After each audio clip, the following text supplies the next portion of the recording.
Hey, I wanted to be clear about these court cases here and how this situation is working out up here. The court, when you get involved with the court and the police departments up here in Pennsylvania, up here in Jeanette especially, I think it's the prothonotary at the Greensburg courthouse. The prothonotary is where you go and to file all your court cases. You know, if you're going to sue somebody or if you're going to file any kind of court case in Greensburg, you got to go to the courthouse, to the prothonotary, to file the court case. Now, when the charges are against you, the court comes to you and they put all these hands all over you. You've got your hands all over you. It's the court. It's the police department. And they're trying to get control of you for their court case, for your court appearance, okay? So that's what that's all about. But I wanted to point out that if you were going to steal someone's political what they're doing in politics, you know, it's a political platform. The platform is what you stand on, and that is everything that you have working in politics. It's your platform. You stand on it, and you're trying to, it's like hold your ground, you know, stand your ground law. But I wanted to point out that if you were going to steal something like that, you would, after considering in this particular situation exactly what was happening, the best way to do it would be to control it and sit and wait in the darkness until the opportune moment to eliminate your enemies that are in the that are winning whatever they're winning. You just sit there and wait. You have control of it. You sit there and wait, and that's what I thought. You know, I'm a police investigator as a private contractor in Florida. I've got, I don't know how many years I was working for free for the Orlando Police Department. But I have experience in this, and I know exactly, you know, what people would do. And so I present a report in whatever fashion I do to whoever I have to submit that report to, and I let them figure it out. I let them investigate it, and my job's done, and whatever happens, happens. Okay? So, in considering what Pennsylvania was in 2019, it seems that someone had control of whatever it is that was opposing the United States government during the Donald Trump administration, and at the opportune moment they would use or they would overthrow whatever it was that was there, and they would use the best they'd use the best policies and ideas or whatever. But I wanted to point out that Pennsylvania is stuck in its own singular type network. And that's all I've ever fought here in Pennsylvania, with my family being the butt kiss of me, right? But there are Channel 4 and the mayor of Pittsburgh, Harrisburg, and the state government, have the opportunity to know everything about my family or my dad's family. And when I say my family, my dad's family, I'm talking about a family unit, which is parents and children, parents and their children. That's the family unit. That is my family. So when I'm not married. I was married maybe for 5 months, back in 87, 88. But I'm not married anymore, and I don't have, my family unit is me. And I may have hopes and aspirations of a family, but my family is me, right?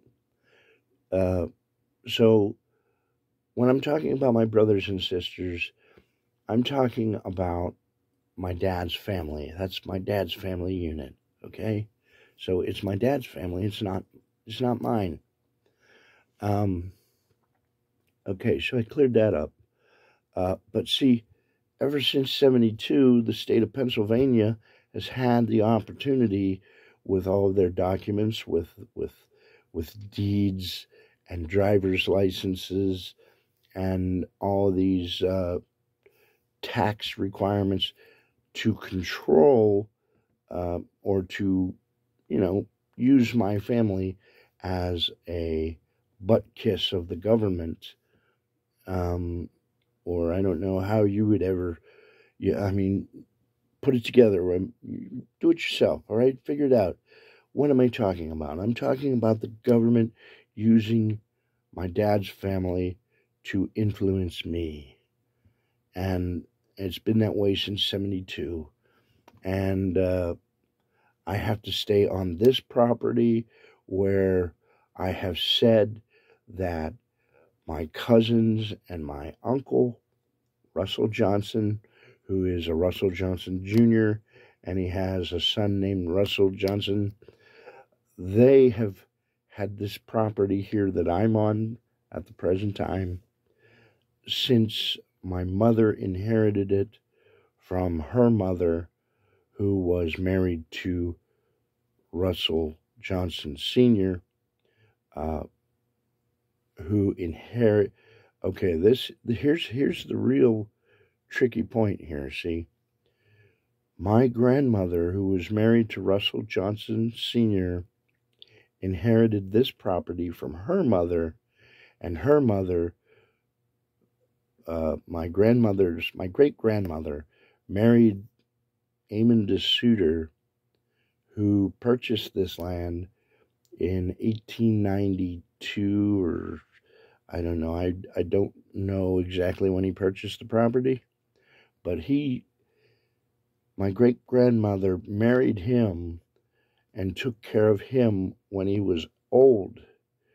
He was sick, and in those days, when a woman wanted to take care of someone and was going to move in with that person, there was, that people would talk. So she married the guy, moved in with him, took care of him for a couple of years, maybe, I don't know. And he died, and she inherited the house. And there was 5 acres here. It was a farm. And over the years, they sold off a lot here, and they sold off a lot there. And there's like 2 acres or 2.5 acres left of the property. But I had said that my uncle and that side of the family, that was my mother's brother, Russell Johnson Jr. is my mother's brother. They had gotten together and controlled my dad's family unit to make sure that when my mother died, the property would be split between the kids, so that no one would end up selling their great Johnson Museum here that is about to fall over. But The problem with the state is that they're in this singular network that always comes to me, where what I feel, what I think, what I see, how I perceive things have to be understood by my dad's family. And of course now, because I'm involved in the government, in the way that I'm involved in the government, the city government and the police and the state have to understand exactly, here's this great opportunity sitting right here. What's going on? I'm going to understand everything you do. And my family's used for that. And the city, of course, is going to benefit from that. And the people in it, and the county, and all the way up the devil's hierarchy ladder,